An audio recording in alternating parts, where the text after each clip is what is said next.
तो बात 1979 की है। सोवियत रूस और अमेरिका के बीच कोल्ड वॉर चल रहा था। रूस चाहता था कि अफगानिस्तान को कब्जा करके अपने देश में मिला लिया जाए। उन दिनों हैरत अंगेज तौर पर पाकिस्तान आज की तरह अमेरिका के खिलाफ ना होकर अमेरिका के साथ था और सोवियत यूनियन के खिलाफ था, जबकि भारत जो था वो सोवियत यूनियन के साथ और अमेरिका के खिलाफ था। खैर, अगर देखा जाए तो भारत पूरे मसले में तटस्थ ही रहा। बहरहाल, रूस अफगानिस्तान पर आक्रमण करता है और ये युद्ध चलता है लगभग 10 साल तक। आपको एक बात बता दें कि अफगानिस्तान एक ऐसा इलाका है जहां युद्ध करना पूरे विश्व में सबसे कठिन माना जाता है। पूरे इलाके में पहाड़ है, गुफाएं हैं, और एक बार अफगान सेना के लोग इन गुफाओं में छिपकर आक्रमण करने लग जाएं तो इनको ट्रेस कर पाना और इस बात का अंदाज़ा लगा पाना कि सैनिक कहाँ छिपे हो सकते हैं बहुत मुश्किल हो जाता है। बेसिकली इस तरह गुफाओं में छुपकर आक्रमण करने की जो कला है, इसको गोरिल्ला वॉरफेयर कहते हैं। हमारे इंडिया में जो छत्रपति शिवाजी है, उन्होंने भी इस गोरिल्ला वॉरफेयर को यूज़ किया था। महाराणा प्रताप ने भी गोरिल्ला वॉरफेयर को यूज़ किया था। तो ये जो गोरिल्ला वॉरफेयर वाली जो सेना थी इनकी, उस सेना में अफगानिस्तान के मदरसों में पढ़ने वाले बच्चे और पाकिस्तान के भी कई नौजवान जो मदरसों में पढ़ते थे वो शामिल हुए। लेकिन इस तरह छुपकर आप बड़ी लड़ाइयाँ कैसे जीत सकते हैं, खासकर यूएसएसआर जैसे शक्तिशाली देश के खिलाफ। तो ये जो गोरिल्ला फाइटर्स थे, जिन्हें अफगान मुजाहिदीन भी कहते हैं, इन लोगों का साथ दिया अमेरिका ने। अमेरिका का इन लोगों का साथ देने की वजह साफ थी कि दुश्मन का दुश्मन दोस्त होता है। तो यूएसएसआर का दुश्मन भी इनका दोस्त हुआ। तो अब इन गोरिल्ला फाइटर्स का साथ देता है अमेरिका, और साथ में अमेरिका का जो अलाई होता है पाकिस्तान, वो भी। इनको बाकायदा ट्रेनिंग, हथियार मुहैया करवाए जाते हैं, ट्रेनिंग दी जाती है, फाइनेंशियल हेल्प की जाती है, आर्थिक मदद दी जाती है, और 10 साल लंबे चले युद्ध में यूएसएसआर विड्रॉ कर लेता है, ये मानकर कि एक तो अफगानिस्तान की जो टेरेन है वो बहुत उबड़ खाबड़ है, फिर 3 देशों के खिलाफ लड़ना भी उनके पक्ष में नहीं था, और तीसरा ये कि गोरिल्ला वॉरफेयर में जितनी महारत अफगानिस्तान के इन पश्तून लड़ाकों को थी, उतनी यूएसएसआर के सैनिकों को नहीं थी। तो यूएसएसआर के लिए ये सिचुएशन लूज सिचुएशन ही थी। आखिरकार में 1989 में यूएसएसआर युद्ध से विड्रॉ कर लेता है। अब ये जो ग्रुप था अफगानिस्तान में बहुत फेमस हो जाता है। कई लोग इनको एज ए मसीहा देखने लग जाते हैं और ये कई लोगों को अपनी तरफ अट्रैक्ट करते हैं। कई नौजवान लोग इसमें शामिल होते हैं और इस ग्रुप को नाम दिया जाता है तालिबान। अब इन लोगों के पास हथियार हैं, पैसा है और मैन पावर है। किसी सेना को इससे ज़्यादा और क्या चाहिए। 1992 में सोवियत टूटकर कई देशों में बढ़ जाता है, जिससे अफगानिस्तान के पड़ोसी उज़्बेकिस्तान, तुर्कमेनिस्तान और दूसरे देश हैं वो निकलते हैं, जो कभी सोवियत रूस हुआ करते थे। अब धीरे धीरे ग्रुप मजबूत होता है, कई लोग इसे ज्वाइन करते हैं। लोगों के ज्वाइन करने की कई वजह थी, लेकिन कई ज़्यादातर लोग धर्म के नाम पर, मज़हब के नाम पर और जिहाद के नाम पर जुड़े थे। ऐसे लोग जो फंडामेंटलिस्ट और रेडिकल सोच के थे। तो देखा जाए तो ये एक सेना ना होकर जिहादियों का एक ग्रुप हो गया, जहां पर शरिया कानून चलता था। अब तालिबान अफगानिस्तान में अपनी मनमानी करता। इस बीच कई और आतंकवादी संगठन उभरे और अफगानिस्तान की ज़मीन और तालिबान के प्रभुत्व ने उनके लिए एक बेहतरीन ब्रीडिंग ग्राउंड बनने का काम किया। अब तालिबान के ही पैरेलल में एक और संगठन था जिसका नाम शायद आप सब ने सुना होगा, अल-कायदा, जिसे लीड कर रहा था ओसामा बिन लादेन। तालिबान के हेड, तालिबान का जो मुखिया था सरगना मुल्ला उमर, या मुल्ला उमर भी इसको कह सकते हैं, उसके और ओसामा बिन लादेन के रिश्ते बहुत अच्छे थे। जब सन 2001 में 9/11 हुआ, 9 सितंबर के दिन अमेरिका में एक बड़ा आतंकी हमला होता है जिसमें लगभग 3000 लोगों की जान जाती है। इस हमले की फुटेज यूट्यूब पर भी कई जगह उपलब्ध है, आप देख सकते हैं, काफ़ी डिस्टर्बिंग है। तो इस हमले की जिम्मेदारी अल-कायदा लेता है, जिसको समर्थन था तालिबान का। तो 9/11 होता है। अब अमेरिका के ऊपर पूरा दबाव होता है कि जिस तालिबान को उन्होंने ही खड़ा किया है उसी तालिबान के खिलाफ कार्रवाई करे, वरना अल-कायदा जैसे आतंकवादी संगठन जो हैं वो तालिबान के नेतृत्व में और भी बड़े हमले कर सकते हैं। तो अमेरिका अक्टूबर 7, 2001 को अफगानिस्तान पर हमला बोलता है तालिबान को ख़त्म करने के लिए, जिसमें अमेरिका का साथ देती है नेटो कंट्रीज़, और बहुत जल्द तालिबान को अफगान पाकिस्तान बॉर्डर तक खदेड़ दिया जाता है और इस तरह अमेरिका का अफगानिस्तान पर कब्जा हो जाता है। अमेरिका यहाँ पर एक पपेट गवर्नमेंट चलाती है, यानी कठपुतली सरकार, जो कि बैठती तो ऐसे अफगानिस्तान की गवर्नमेंट की तरह है, लेकिन काम ये अमेरिका के इशारों पर ही करती है।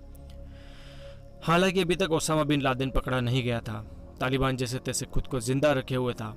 इस बीच अमेरिका पर दबाव बढ़ता जाता है लादेन को ढूंढने के लिए, और आखिर में पाकिस्तान के एबटाबाद नाम की जगह पर 2 मई 2011 के दिन ओसामा बिन लादेन को ढूंढकर मार दिया जाता है और उसके शरीर को समुद्र के पानी में गुमनाम जगह पर फेंक दिया जाता है, इस डर से कि कहीं इसकी कब्र या मज़ार बनाई गई या बनाने दी गई तो लोग इसे ही पूजना ना शुरू कर दें, क्योंकि इंसानी फितरत है कि वो किसी भी चीज़ को पूजना चाहता है।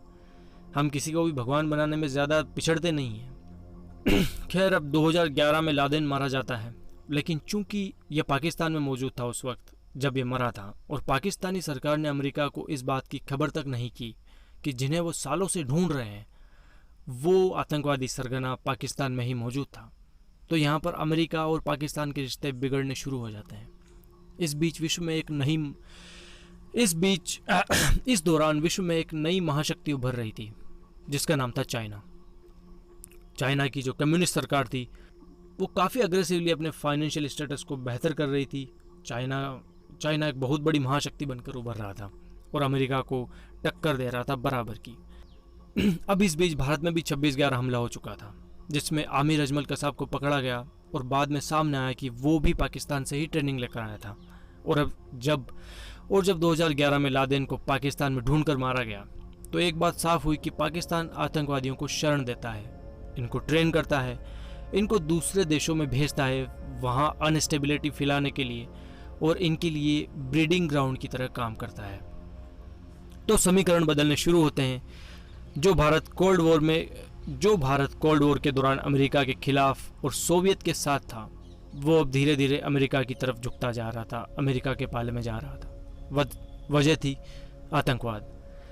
जो पाकिस्तान कोल्ड वॉर के दौरान अमेरिका के साथ और सोवियत के खिलाफ था, वो अब चाइना और रूस की तरफ झुकता जा रहा था। 2011 में अफगानिस्तान में अमेरिका और नेटो कंट्रीज की सेना थी 1,30,000 की संख्या में, जो अब धीरे धीरे विड्रॉ करने लगी, क्योंकि अब इस रीजन में लग रहा था कि धीरे धीरे स्टेबिलिटी आएगी, और धीरे धीरे स्टेबिलिटी आ भी रही थी। अब बड़ा मोड़ तब आता है जब आते हैं यूएस चुनाव, जिनमें डोनाल्ड ट्रंप और हिलेरी क्लिंटन एक दूसरे के सामने थे।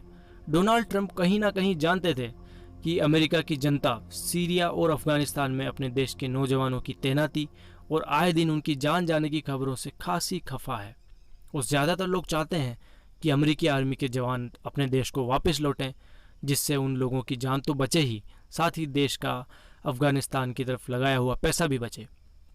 तो डोनाल्ड ट्रंप जनता के इस इमोशन को भांप गए।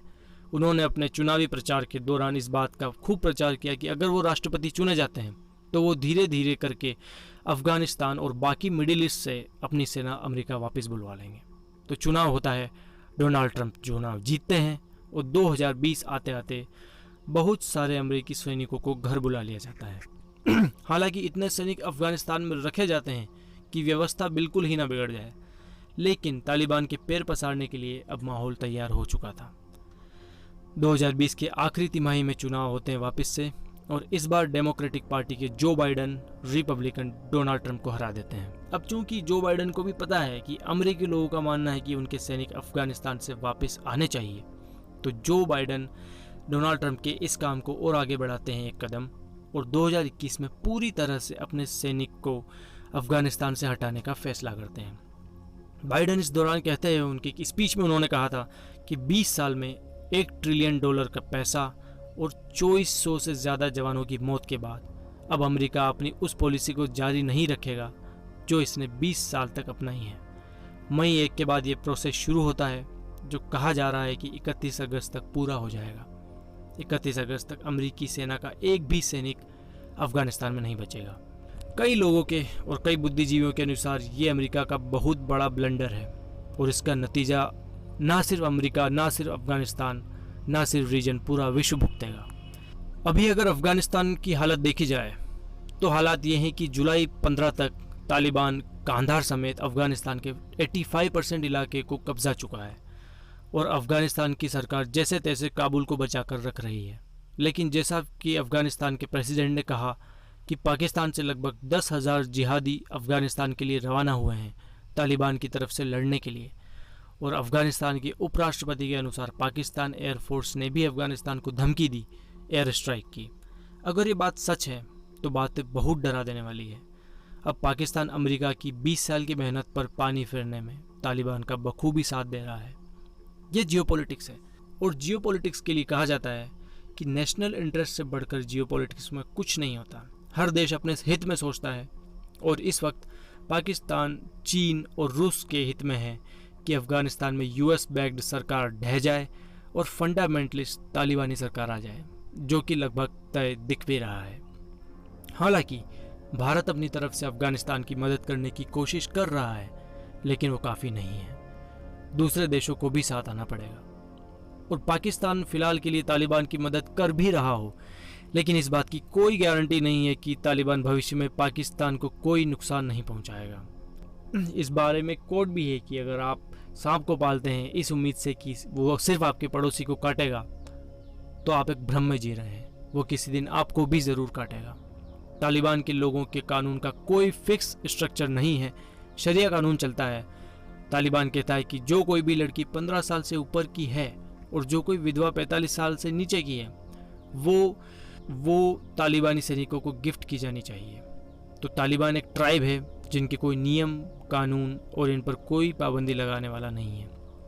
कोई हैरानी नहीं कि अफ़गान तालिबान आगे चलकर पाकिस्तान तालिबान की मदद करे पाकिस्तान में अराजकता फैलाने के लिए। कोई हैरानी नहीं कि तालिबान चाइना में रोहिंग्या मुसलमानों को ट्रेनिंग दे और यही लोग चीन में अराजकता फैलाएं। कुछ कहा नहीं जा सकता।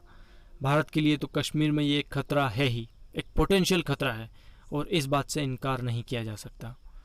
तो उम्मीद करते हैं चीज़ें बेहतर हो। हालांकि सुनने में आ रहा है कि तालिबान और भारत के बीच बातचीत चल रही है, सीक्रेटली ही चाहे, लेकिन चाहे जो भी हो, तालिबान एक पोटेंशियल खतरा है भारत के लिए, रीजन के लिए, विश्व के लिए। उम्मीद है कि चीज़ें जल्द सुधरें। आज की कहानी में इतना ही। मिलते हैं नए एपिसोड में एक नई टॉपिक के साथ। इजाज़त दें। Thank you very much.